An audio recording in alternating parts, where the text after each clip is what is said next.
So science recently announced more than 40 people have received one of your first BCI treatments, which gives people their sight back. What is that? What's happening?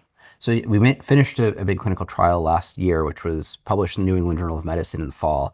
So it's a little chip, a tiny little 2 millimeter by 2 millimeter silicon chip that's implanted in the back of the eye under the retina. That it's this tiny little array of essentially solar panels. So the patients wear glasses that have a camera that looks out at the world, and then a laser projector that projects an image into the eye. And wherever the laser hits the implant, like the solar panel absorbs the light and then excites the cells directly above it.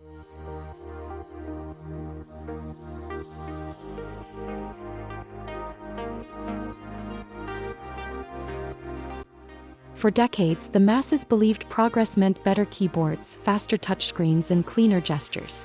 Then quietly, without consumer marketing or lifestyle branding, brain-computer interfaces moved inward. No glass, no panels, no hands required. Just signal, intention, and interpretation. BCI is not a gadget category. It is an interface threshold. The moment where tools stop responding to movement and start responding to thought. That alone explains the hesitation. Once an interface bypasses the body, there is no neutral rollout. While the masses frame BCI as science fiction, the elite see a control layer rewrite. And in a meta where trust erodes quickly, rewriting control layers demands silence first. BCI is not mind reading. It does not extract thoughts, memories, or personality.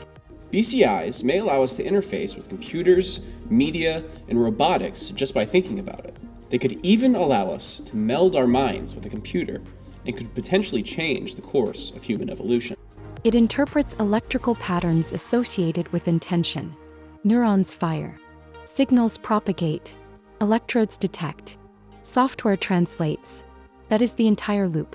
Early BCIs focused on medical restoration, paralysis, motor control loss, communication barriers. Move a cursor. Select a letter. Trigger a prosthetic. The important part is this.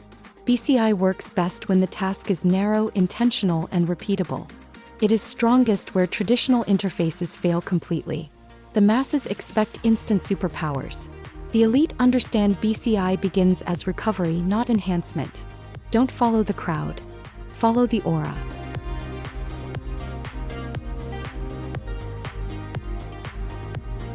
There are two main BCI paths and neither is comfortable.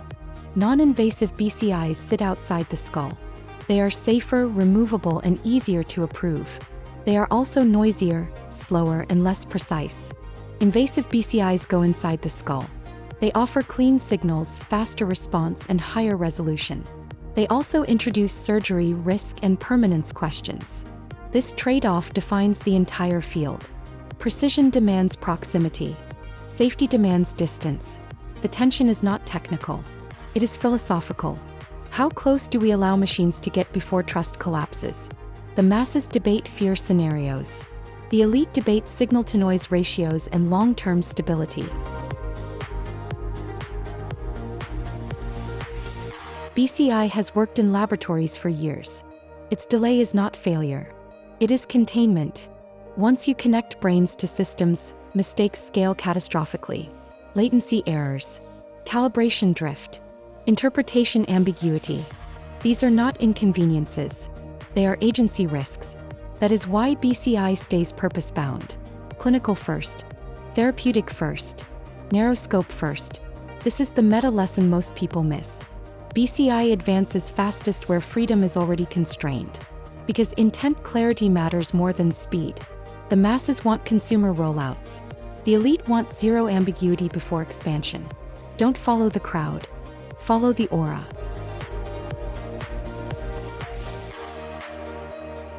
BCI's true impact is not typing faster without hands.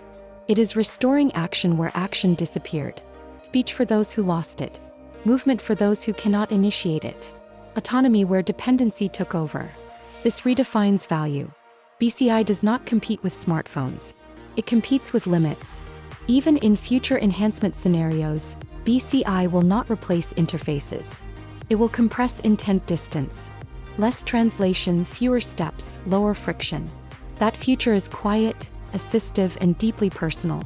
Not public, not performative, not viral. Which is exactly why it terrifies hype cycles.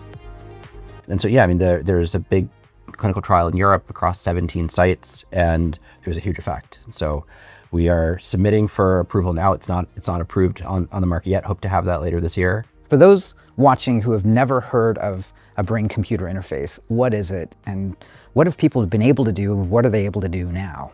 So the brain is this powerful computer, but it's encased in the skull. Like, it is not magically connected to things.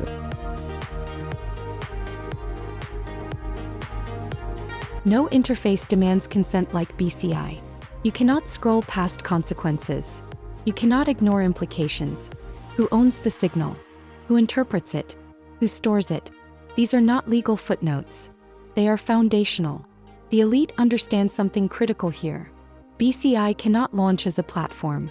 It must emerge as infrastructure. Invisible, purpose-bound, revocable. Anything louder fails trust instantly. Everything that's encoded in memory, you could upload. You could basically store your memories as a backup and restore the memories. You could potentially download them into a new body or into a robot body. The future is going to be weird. The masses ask when BCI becomes mainstream. The elite ask when it becomes boring enough to trust.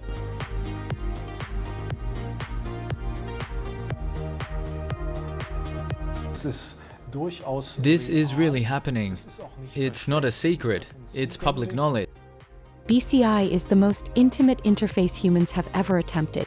That is why progress feels slow, and why that slowness is correct. When BCI works, it will not feel revolutionary. It will feel like an ability quietly returning. The masses will see a miracle. The elite will see restraint finally paying off. Don't follow the crowd. Follow the aura. Synchron Switch will cost between $50,000 to $100,000. And he hinted that the company is working on integrating AI into its technology. We're really excited about the interaction between our Switch system and OpenAI or ChatGPT type integration.